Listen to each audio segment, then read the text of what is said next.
हरे कृष्णा। प्रिय श्रोताओं, आज हम सुन रहे हैं पितृपक्ष की तृतीया तिथि की कथा। यह कथा सत्य और धर्म के प्रतीक राजा हरिश्चंद्र जी की वह कथा है जिसमें उन्होंने अपने पितरों की तृप्ति के लिए अद्भुत त्याग और श्रद्धा दिखाई। प्राचीन काल में त्रेता युग में अयोध्या नगरी के प्रतापी राजा हरिश्चंद्र राज्य किया करते थे। वे अपने सत्य, धर्म, दानशीलता के कारण सत्यवादी राजा के नाम से विख्यात थे। राजा हरिश्चंद्र के राज्य में प्रजा अत्यंत सुखी और संपन्न थी। वहाँ कभी भी अकाल, महामारी या अन्य संकट का नामो निशान नहीं था। स्वयं राजा भी प्रजा के दुख को अपना दुख मानते थे और सदा धर्म मार्ग पर चलते थे।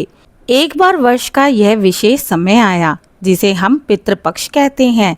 ऋषिगण दरबार में पधारे और बोले, राजन, यह समय पितरों की तृप्ति का है। श्राद्ध और तर्पण के बिना पितृ तृप्त नहीं होते। यदि पितृ असंतुष्ट हो तो वंशज को अनेक प्रकार की बाधाएं सहनी पड़ती है, परंतु जो श्रद्धा पूर्वक श्राद्ध करते हैं उसके कुल में सुख समृद्धि बनी रहती है।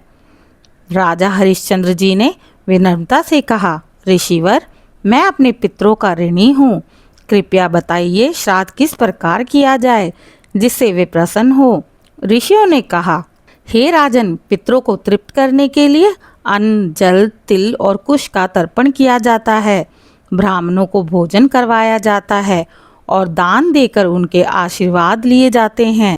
इससे पितृ प्रसन्न होकर वंशज को दीर्घायु, संतान सुख और ऐश्वर्य का वरदान देते हैं। यह सुनकर हरिश्चंद्र ने प्रण किया, मैं केवल अपने पितरों के लिए ही नहीं अपितु नगर के प्रत्येक निर्धन और भूखे व्यक्ति के लिए भी भोजन की व्यवस्था करूंगा। मेरे पितरों की तृप्ति तभी होगी जब मेरे नगर का कोई भी प्राणी भूखा ना रहे। उन्होंने तत्काल घोषणा करवाई, आज तृतीया तिथि के दिन सभी लोग राजमहल में पधारें। मेरे पितरों की आत्मा की शांति हेतु मैं सभी को अन्न, वस्त्र और दान दूंगा।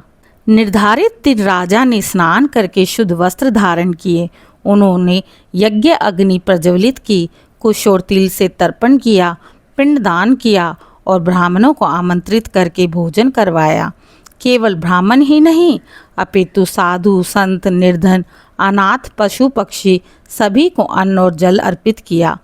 राजा ने दान पूर्वक स्वर्ण, वस्त्र और गो दक्षिणा भी दी। नगर के लोग भाव विभोर होकर कहने लगे, धन्य है हमारे राजा जो पितरों का श्राद्ध कर स्वयं को ही नहीं समस्त प्रजा को भी इस पुण्य में सम्मिलित कर रहे हैं। उस रात्रि जब राजा विश्राम कर रहे थे तब उनके स्वप्न में पितृ प्रकट हुए।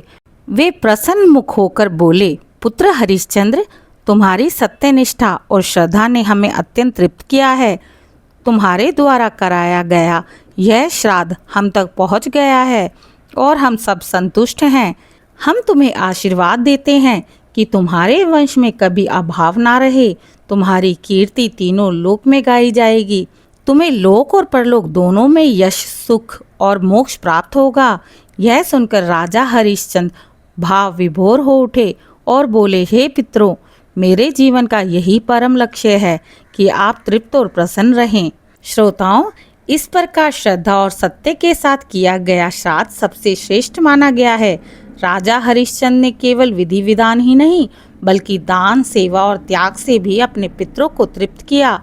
इसलिए कहा गया है, श्रद्धया पितृन् तृप्यन्ति दानम त्रेषा परम प्रियम, अर्थात पितृ श्रद्धा और दान से ही प्रसन्न होते हैं।